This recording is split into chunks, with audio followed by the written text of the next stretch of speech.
Welcome back, friend. Thank you for listening. We have got a deep topic that we need to talk about today. And I promised you in the last episode, we were going to dive deeper into the origins of fear. But I want to preface all of this by saying this can manifest in any number of ways for people who are, have either spoken on a stage, spoken in front of a camera, have considered it, but have opted not to because they're so tired. This fear is applicable no matter where you show up in front of an audience. So there's a skit that Jerry Sienfield did. Let's listen and show some of that right now. I saw a study that said speaking in front of a crowd is considered the number one fear of the average person. I found that amazing. Number 2 was death. Death is number 2? This means to the average person, if you have to be at a funeral, you would rather be in the casket than doing the eulogy.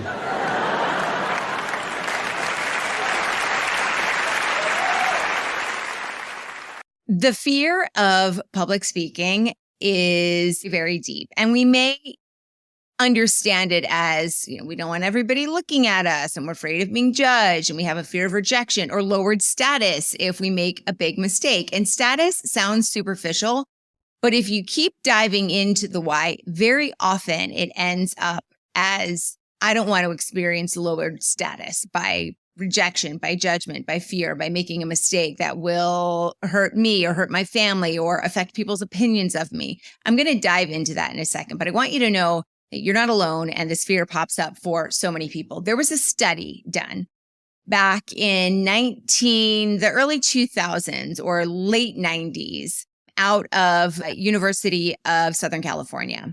And in this study, a psychiatrist took 2 groups of people, equal for the most part in terms of attractiveness, in terms of background, in terms of abilities, in terms of intelligence, etc., and gave these 2 groups of 10 the exact same task, right? And it wasn't a complicated task. It was just something they had to do together, like put a puzzle together. And one group was left on their own to do it. And the other group was photographed and videoed during the course of that task that they were doing. And they found that as soon as the cameras were taking photos and the video was rolling, the group universally who was being videoed and photographed felt their enjoyment of that task and their self-esteem take a nosedive. And part of that is because, listen, when we're on camera and we're on video, there's no escaping from reality. It's very clear, if we're self-conscious about the weight that we've gained, or we have always not liked, our nose. I hate my nose. That's why it's at the top of my mind. We become very aware of those things. We get in our own head and it destroys our ability to live in the moment and enjoy it, right? Part of the talent of being able to speak on camera is to set all that stuff aside.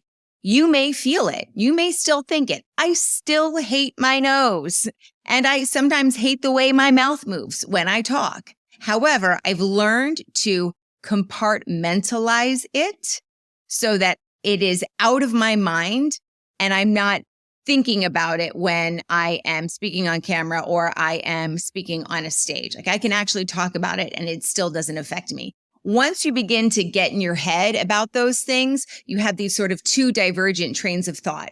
One is all the head trash. I hate my nose. Oh my gosh, I gained 10 pounds. I'm not very good at this. And the other is what you're supposed to be doing or saying.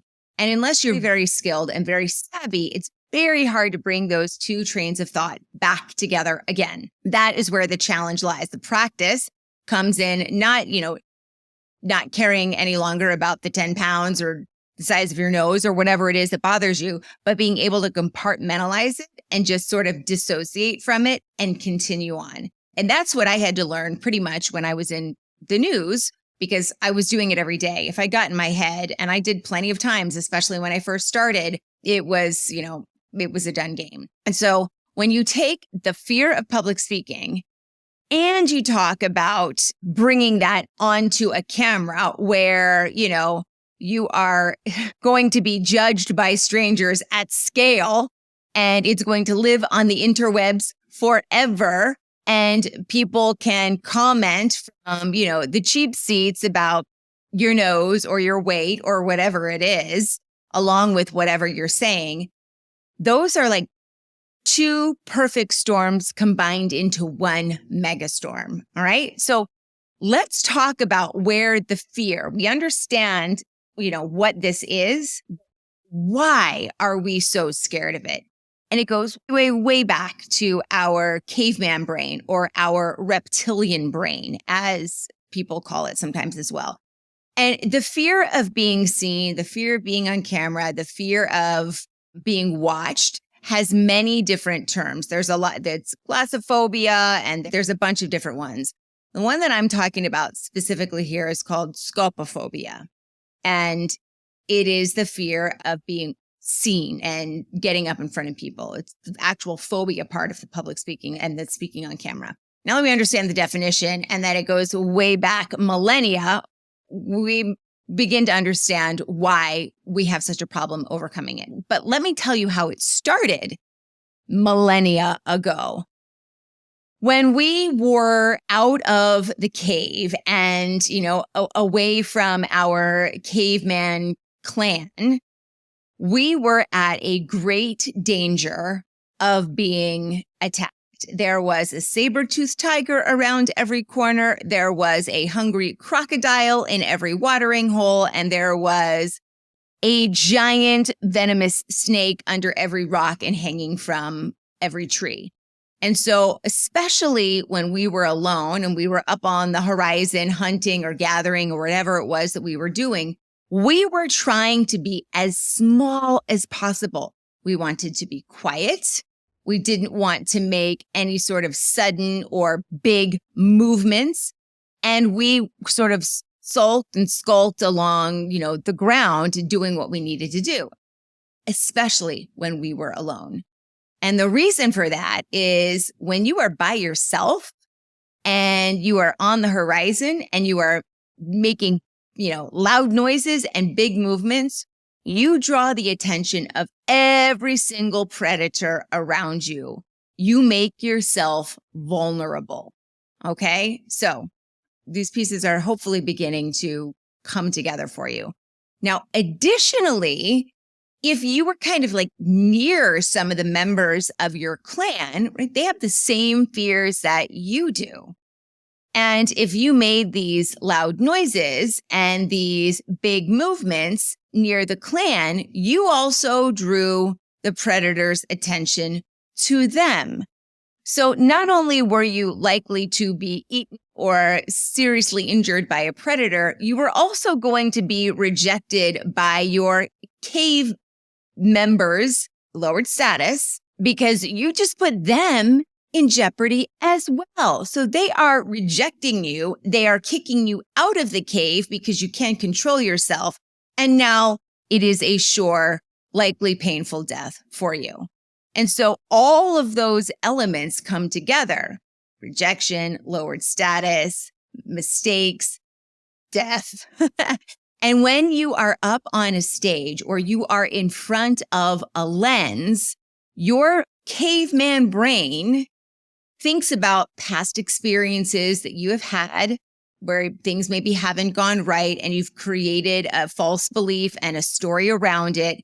And that amplifies those almost genetic fears that we have of being in front of a crowd or being on the horizon and making loud noises and making big movements.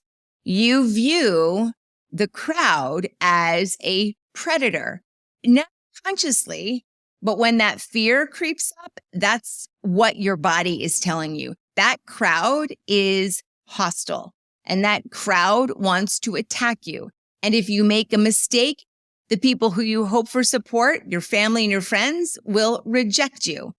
And that's where all of this begins to swirl and sort of make that perfect storm. Now, the key, of course, is being able to understand the fear and then compartmentalize it so that you're out of your own head and you're putting the audience, their needs in front of your own fears, which is much easier said than done. Trust me, I know I have been there. And it is only through desensitization and practice and understanding the skills to deliver. So I know I'm doing a good job and my audience is hopefully compelled for the most part to listen to me.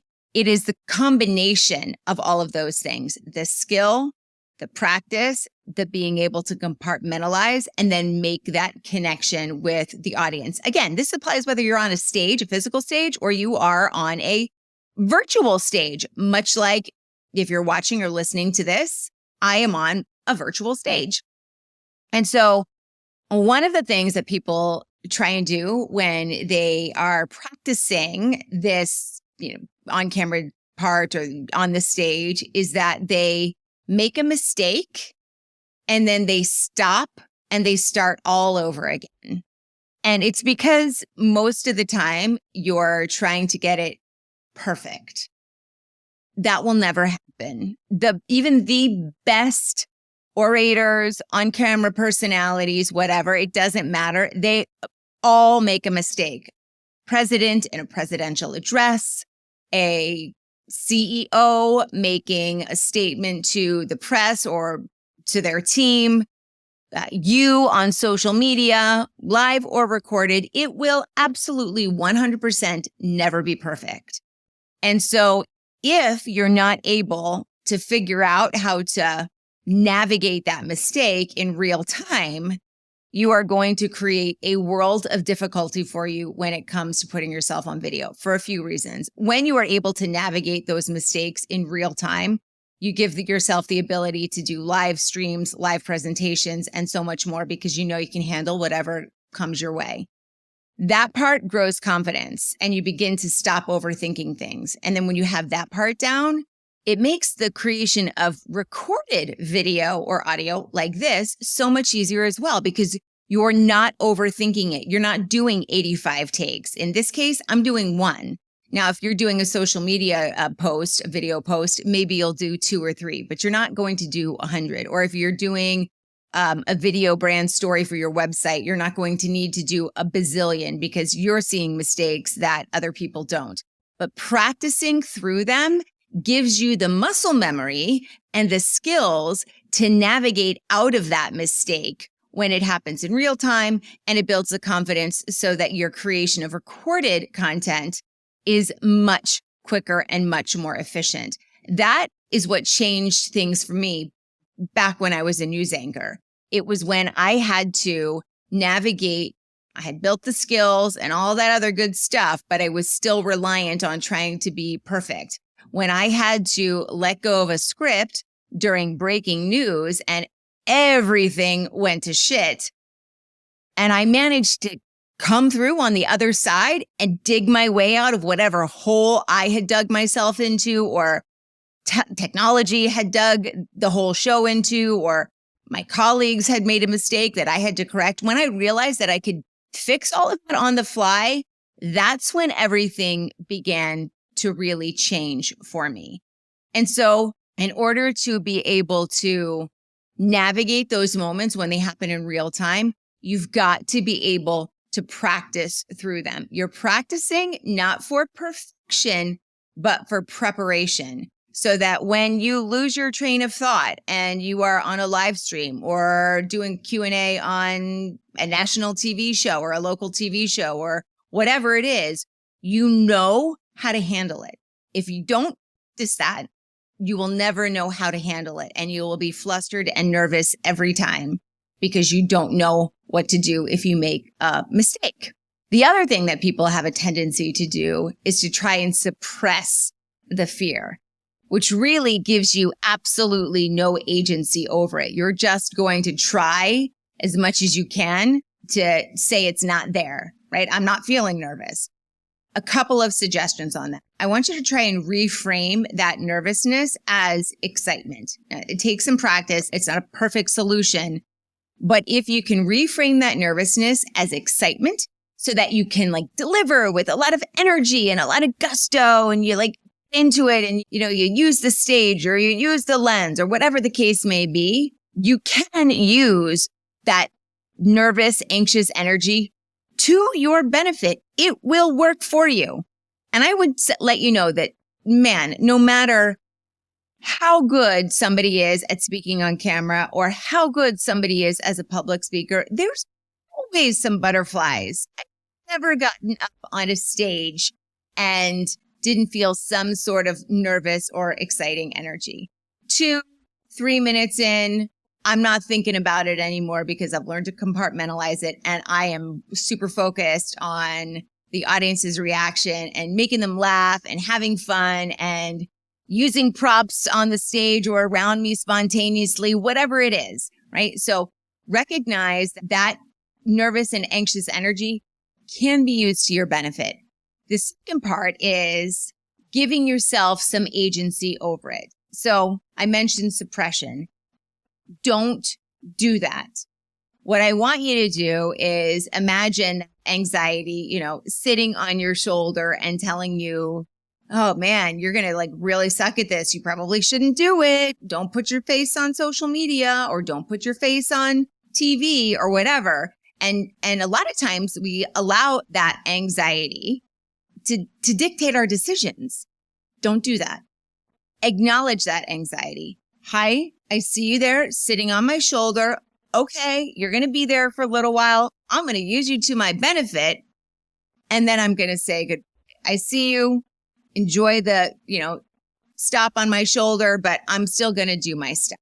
Now, those things take this. And there are a couple of components to practice. Number one, and there's a trajectory or a framework. First, it is developing the skills. You have to know how to deliver so that even when something goes haywire, you can put all the skills sort of on the back burner and you can deploy them on autopilot because it's such second nature to you and you can focus on whatever is going on and trying to work your way through it. So it is skills first, then it is this so that you learn to practice through the errors, compartmentalize the fear, acknowledge the anxiety, and give yourself a little bit of agency over it. And then it's taking all of that and it is putting the audience at the forefront, right? It is understanding that your primary goal is to connect with them and make an impact. And you are there and they are there because they do want to hear what you say. You have something of value to offer to them and they are rooting for you to not only do well, but to give them that value as well. So once you think about every speaking opportunity really as a transformation or some value for your audience, something that they're there to really learn and they're rooting for you to be able to bring it to them. Once you're able to get out of your head and put them at the front, everything else goes away. Now, again, that's not to say that you won't have nervous butterflies or nervous energy. And it's going to take a bit of practice to get through that. In fact, that's one of the ways I work with my clients in my program. A lot of people buy the digital program and then they realize I need somebody to practice this with and somebody to rehearse and go over this with. That's why one of the things in my program is actually bringing you on my live stream and giving you an opportunity to create content and practice with a supportive host guiding you throughout the way. And that is really the key to making the difference. That's knowledge and then actually helping people work through those challenges that pop up that they didn't realize they were going to bump into. I hope all of this made sense to you. The origins of fear go deep. And it's not because you're not good at what you do. It's not because you're not beautiful, talented, smart, funny, whatever it is that you want to be. You are those things. But that caveman brain, that reptilian brain wants to tell you to dial it down. And that's why we get small on video. That's why our vocal range reduces. Now, yes, the camera and the microphone and taking a 3D person and putting them into a 2D box, that presents its own challenges in terms of flattening your demeanor and your appearance and your delivery. But we also dial it down. We don't want to make big movements because even though we're there to talk to people, We don't really want them to listen to us. We're afraid of catching their attention. We, again, reduce our vocal range because we don't want to grab the predator's attention. So all of this influences the way that we come across. Our abilities, our skills, our fears, our anxiety, our caveman brain, our view of the audience as a predator, and then our shrinking of ourselves to make us smaller because millennia ago, that's what kept us safe. It's not what keeps you safe now. What keeps you safe and what keeps your brand safe and your business safe and ahead of the curve and out there is visibility. And there's no better way to connect with your followers, your employees and team members, your public, if you will, than by creating that eye contact connection, that face, that voice. In an age of AI, it's even more important because text, we now don't even really know if that came from you. And so having that one-on-one, even if it's through a lens, knowing that it's coming from somebody who has a pulse and a temperature, 98.6, that's a living, breathing human. That's going to be the difference between the businesses and the brands and the people who get ahead and those who get left. So we're going to talk a little bit in the next episode about why that eye contact connection is so important and why it works and is important on video and on camera as well. I'll see you then.